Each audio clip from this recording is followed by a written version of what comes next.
ทุกคนกลับมาหาน้องน้ำเพชร3 เดือนวะโมเมนต์หลายกว่านั้นอีกอาชีหลายกว่านั้น3 เดือนประมาณนี้เนาะ3-4 เดือน เพราะว่ารอบล่าสุดนี่มาหาเอาเครื่องมาให้นี่ว่าสิแวะมาแต่มันมืดพอดีแม่นบอกเฮ้ยรอบน่ะที่ไอ้บอกให้ไปออกไปเอาฮะ2 เดือนที่แล้วรอบเมื่อกี้นี่เฮามาแต่ว่าเพิ่นไปอันนั้น ไปมหาไซทุกคน รอบเมื่อกี้นี่ก็ตั้งใจมาเลยตั้งใจเอ้ากระเจ้าไปมหาไซเด้มีFC พวกไอ้กับเอื้ออยากพบอ่ะนะอยู่ไสรอบหน้าน่ะสิเขาไปตลาดแล้วไปพบแล้วที่จริงเฮามาหาเพิ่นดูแท้ทุกคนแต่หาบ่ได้ก็ได้เจอกันรอบที่เจอล่าสุดคือเอาเครื่องมาให้อยู่ปั๊มน้ำมันเนาะอยู่ข้างปั๊มน้ำมันแต่มืดแล้วเพราะว่าเฮานอนตอนนั้นเฮานอนอยู่ผู้ทางแบงค์เหรอเนาะ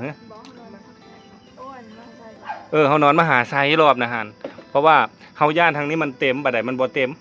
ก็เลยนอนอยู่มหาไซที่ห่างจากนี้ประมาณ40 ลัก40-50 ลักเขาก็เลยฟ้าเมือตอนนั้นหากระทุ่มนึงแหละเพื่อออกมาก็เลยให้เพื่อนออกไปเอาเครื่องอยู่ฮันที่แรกว่าสิมานี่แหละมาเยี่ยมแม่เพื่อนน้ำเลยบ่ได้เข้ามาซ้ำมันฝนเนาะมันฝนพร้อมเนาะรอบน่ะเนาะฝนปล่อย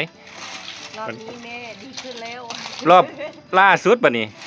มาล่ะบ่ได้นัดกันเขาก็ออกมาจากมหาไซเพื่อนไปมหาไซทุกคนส่วนทางกันรอบน่ะเพื่อนไปเต้น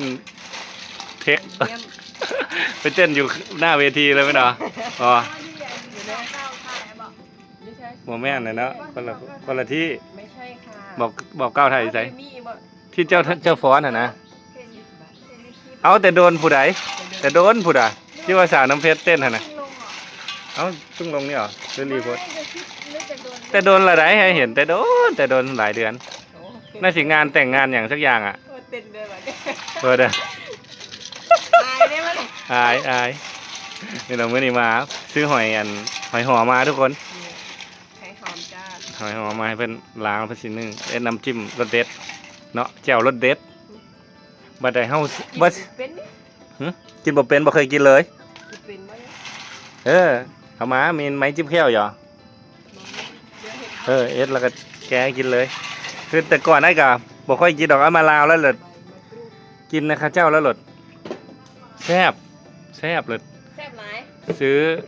น้ำเพื่อนละเรือ2 อันนั้นเราซื้อซอยเพื่อนเราซื้อมาแล้วว่าสิให้เพื่อนให้กินนะครับทุกคนว่าสิได้กินแต่เว้นนี่มันโบเว้นแล้วละเบิ่งเนาะ มันหลายอย่างโพดแล้ววันนี้อันแม่ครัวกับไข่แม่ครัวกับบ่สบายดีแล้วนะมีคนมาเยี่ยมดีแล้วหายดีแล้ววันนี้น้องสาวกะได้แค่ลูกมือวันนี้ต้องหาให้น้องสาวโซฝีมือได้ต้องให้เพื่อนโซฝีมือได้น้องลานสิตำข้าวปุ้นเนาะโอเคนี่ทุกคนมื้อนี้มากินข้าวกับสาวน้ำเพชรนะครับอย่างนี้